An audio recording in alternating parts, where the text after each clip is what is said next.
దేవుడు మన హృదయంలోకి రావాలంటే ఈ యొక్క ఉపవాస దినాల్లో, ఈ 40 దినాల్లో మన ఆలోచనలు మనం ముందుగా శుద్ధి చేసుకోవాలి.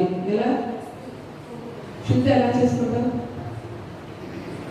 అంటే ఈ 40 రోజులు శుద్ధి చేసుకున్న తర్వాత అయిపోయిన తర్వాత మళ్ళీ మామూలుగా ఉండొచ్చండి అంటారు. కాదు, ఇది ఎందుకో మనం చిగురింప చేసుకున్న తర్వాత మళ్ళీ మనం మూడుబారిపోయే విధంగా దేవుడు కోరుకోవటం లేదు.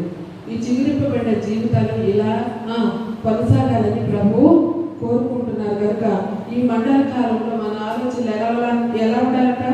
శుద్ధి చేసుకోవాలి. మన హృదయాలను ప్రేమతో నింపుకోవాలి.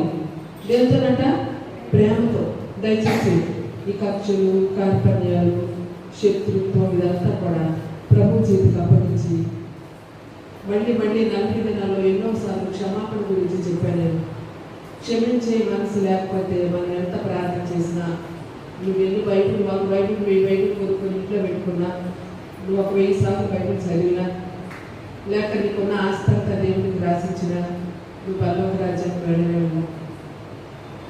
ప్రభు శిలువ మీద మరణించేటప్పుడు దూషించి ఆయనను హేళన చేసి పిడుగుతులు గుద్ది అసలు మరణానికే అప్పగించిన వారిని దేవుడు క్షమించలేదా? కుడి ఎడమ ప్రక్కన ఉన్నటువంటి దొంగలు కూడా ప్రభువును దూషించినప్పుడు ఆ క్షణిక కాలంలో ప్రభువా నీ రాజ్యంతో వచ్చేటప్పుడు నన్ను జ్ఞాపకం చేసుకోమని కుడివైపు ఉన్న దొంగ అడిగినప్పుడు దేవుడు క్షమించలేదా? వెంటనే మరి పరదేశకు దేవుడితో దొంగ వెళ్ళలేదా? మరి క్షమాపణ అడిగితే మనకు కూడా ప్రవర్తిస్తారు కదా. అందరినీ క్షమించే మనసు నాకు ఇవ్వు బ్రహ్మ.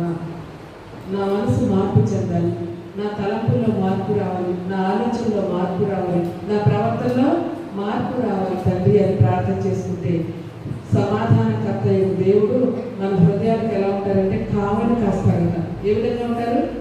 కావలి కాస్తారు.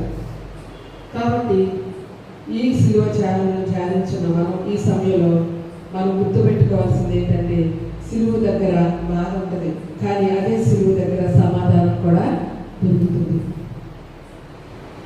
ఎక్కడ దొరుకుతుందంట మనకు సమాధానం? యేసయ్య దగ్గరే దొరుకుతుంది. కనుక మనందరం కూడా ఒక్కసారి ఈ వాక్యం చదువుకొని మన వాక్యాన్ని ముగించుకుందాం. అపోస్తలుడైన పౌలు గారు కొలస్సీయులకు రాసిన పత్రిక 1వ అధ్యాయం 20వ వచనంలో శిలువ రక్తం చేత సంధి చేసి ఆయన ద్వారా సమస్తములు అవి భూలోకమందున్నవైనను